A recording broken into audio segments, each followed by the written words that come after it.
à tous, on se retrouve pour une nouvelle vidéo et cette fois-ci c'est une vidéo spécifique sur mon partenariat avec la maison d'édition Gaëlis puisque j'ai décidé de vous présenter deux nouvelles sagas historiques. Je vous en ai déjà parlé, la maison d'édition Gaëlis est une maison d'édition spécialisée dans les sagas historiques et dans les romans policiers historiques et j'ai eu la chance d'être sélectionnée en octobre dernier pour être partenaire pour cette année et je suis vraiment très ravie. J'ai eu l'occasion de découvrir deux nouvelles sagas historiques que j'ai énormément appréciées. Je vous en ai parlé tout au long du mois de décembre parce que c'était mes lectures pendant ce mois-ci et du coup j'avais vraiment hâte de vous en parler un petit peu plus en détail. Donc c'est désormais le cas, installez-vous bien confortablement et je vous parle de ces deux sagas tout de suite. Première saga que j'ai eu l'occasion de découvrir, il s'agit d'une saga écrite par Dominique Sansac-Noyer qui s'appelle La Chambre du Lord. Donc vous avez ici le premier tome, le deuxième et le troisième tome, c'est ça. Donc j'ai les trois premiers tomes en ma possession. C'est une saga qui va comporter au total 5 tomes. Le quatrième tome est prévu pour le premier semestre 2024. Donc, La Chambre du Lord, de quoi ça parle? Eh bien écoutez, on suit l'histoire de William Lewis Doyle, qui est un jeune aristocrate anglais, qui vit dans les années 1750 à peu près. Et William s'engage dans l'armée britannique, il doit donc faire son apprentissage et on l'assigne au capitaine Slade qui a la réputation d'être quelqu'un de violent et d'extrêmement sadique. Très rapidement, leurs relations deviennent compliquées et le capitaine Slade lui rend la vie vraiment impossible jusqu'à ce qu'il commette l'irréparable. William tentera de se reconstruire après tout ça jusqu'à ce que... il va tenter de se reconstruire tout en domptant des sentiments qu'il estime être contre nature puisque William a une attirance pour certains hommes et donc il va vraiment lutter contre lui-même presque pour faire taire ses sentiments qui bien évidemment à l'époque étaient vraiment très compliqués à gérer. Donc c'est le pitch de départ, c'est vraiment toute l'histoire que vous avez dans le premier tome. Dans les deuxième et troisième tomes, on retrouve bien sûr les mêmes personnages. La relation entre William et Slade évolue. Alors je vous en dis pas plus parce que je veux pas vous spoiler, mais c'est vrai que leur relation évolue. Et l'homosexualité de William et la façon dont il accepte son homosexualité évolue également dans ces tomes-là. Donc on en découvre un petit peu plus sur la vie aristocratique également et on en découvre pas mal sur les stratégies militaires de l'époque et sur la vie à l'armée. Et vraiment c'est passionnant, vraiment. Donc le premier tome est un tome qui permet de poser les bases de la saga. Alors moi c'est pas mon préféré personnellement. C'est un tome intéressant puisque vous allez avoir vraiment les prémices de l'histoire, vous allez avoir un petit peu toutes les informations sur Lord William, sur le capitaine Slade, vous allez voir la relation entre les deux personnages qui se construit, vous allez voir l'attirance de William envers certains hommes, notamment le soldat Riley, qui va vraiment prendre de plus en plus de place dans l'histoire. Mais on est sur un premier tome. Alors ce qui est vraiment appréciable, c'est l'immersion. On est sur une véritable immersion. Moi, je ne connaissais pas l'univers de l'armée britannique et franchement, on a l'impression d'y être, vraiment. Donc ça, c'est excellent, vraiment, c'est très bien fait. J'ai également adoré le personnage de William et je l'ai adoré d'ailleurs dans les 3 tomes puisqu'il a une évolution constante qui est vraiment incroyable. Et du coup, le personnage de William est quelqu'un de droit, d'honnête et vraiment attachant. Même si dans les autres tomes, on se rend compte que parfois, il est moins honnête que ce qu'on aurait pu penser. Donc, on n'est pas sur une vision manichéenne des personnages. Vous verrez, c'est assez bien fait, vraiment. Et ce que je regrette cependant dans ce premier tome-là, c'est la violence que l'on retrouve, puisque le capitaine Slade est extrêmement violent et il y en a beaucoup trop à mon sens, et vraiment ça m'a mis mal à l'aise parfois. J'ai eu du mal à lire certaines scènes et ça a un petit peu entaché ma lecture et c'est dommage. Mais ça reste une base vraiment intéressante pour cette saga. Ça n'empêche que Je n'ai pas retrouvé ce côté violent, enfin cette violence-là, on la sent moins, je trouve, dans les deuxième et troisième tomes, même si, bon, il y a toujours un peu de violence, on est dans l'armée, donc forcément, il y a un peu de violence, mais ça reste quand même beaucoup plus mesuré par rapport au premier tome. Moi, vraiment, j'ai préféré le deuxième et troisième. Je pense que mon préféré pour le moment est le troisième tome, le ruban pourpre. Le second tome, le ruban rouge, est un tome qui est le tome de la rédemption pour Slade et de la résilience pour William. On retrouve l'écriture fluide de l'autrice, c'est vraiment hyper intéressant. Et ce qui m'a un petit peu sauté aux yeux dans le deuxième tome, que j'avais peut-être moins ressenti dans le premier, ce sont les connaissances historiques de l'autrice qui sont vraiment indéniables et qui sont incroyables. J'ai appris énormément de choses sur l'armée britannique, sur la vie à cette époque, et ça m'a énormément plu. Donc ça, c'est pour le deuxième tome. Et le troisième tome, le ruban pourpre, est pour moi mon préféré pour le moment. C'est le tome qui, à mon sens, porte la saga à son apogée. L'autrice, elle nous propose un tome qui est extrêmement bien documenté. Elle met également en avant les conditions de vie de la femme, qui franchement ne sont vraiment pas glorieuses à cette époque-là. Et elle nous présente des personnages qui sont complexes, qui sont torturés, qui sont tiraillés, qui sont très loin de la vision manichéenne traditionnelle que l'on pourrait attendre dans ce genre de roman.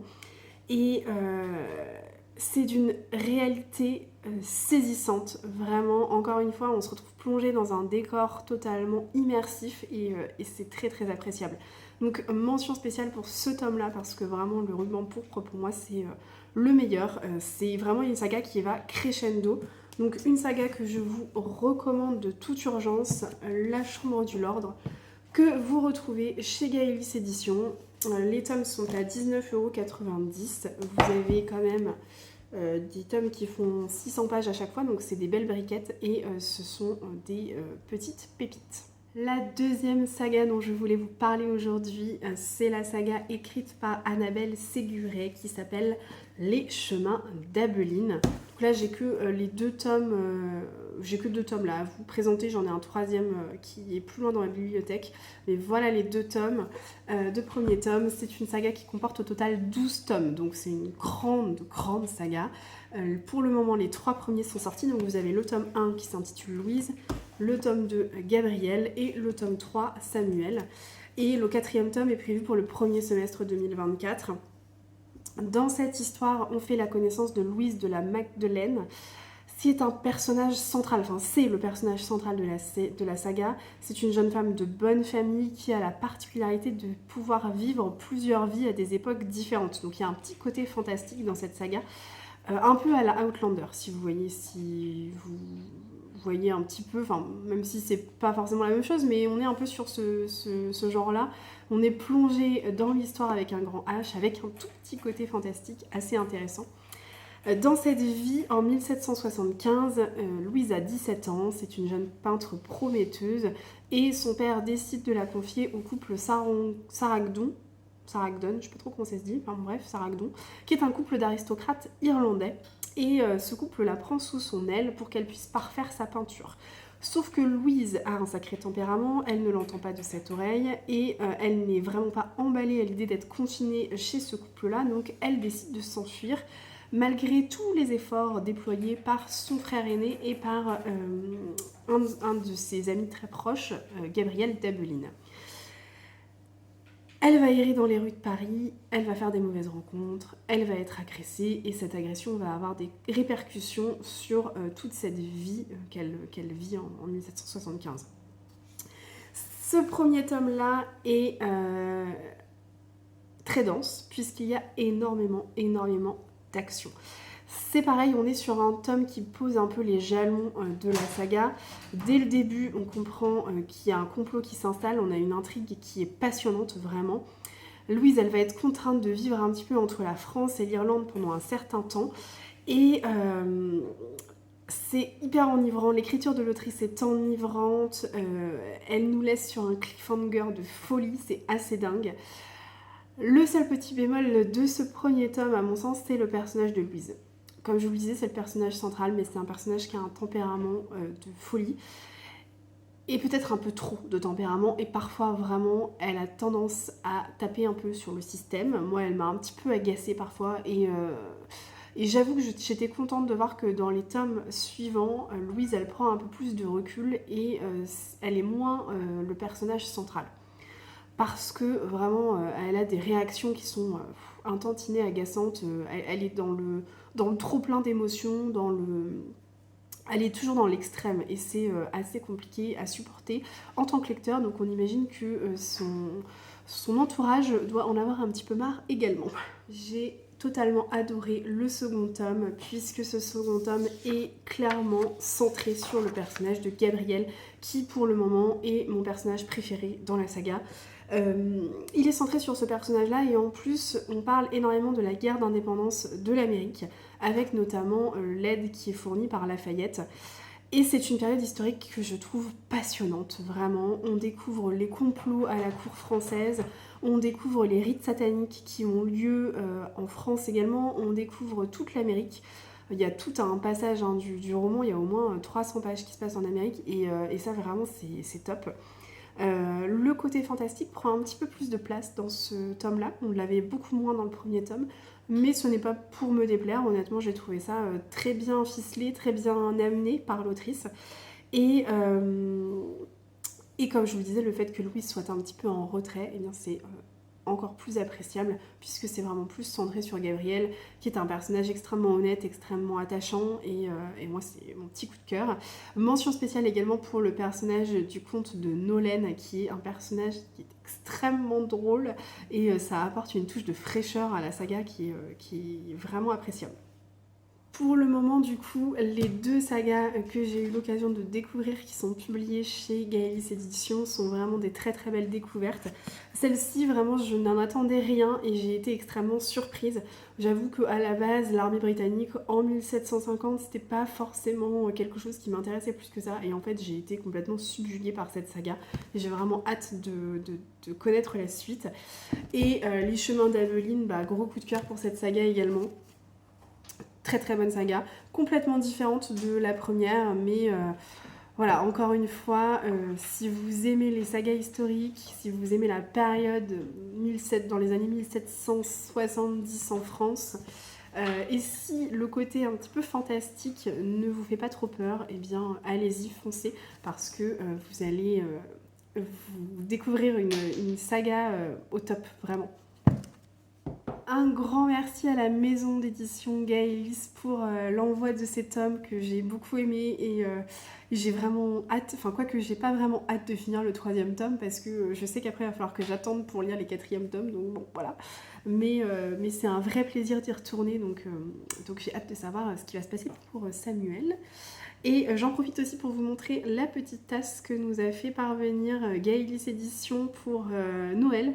On a eu un petit paquet cadeau, donc j'ai une super belle tasse avec mon nom indiqué ici. J'étais très très contente, vraiment très beau petit cadeau de Noël. C'est une maison d'édition très sympa qui nous montre un peu les coulisses de l'édition.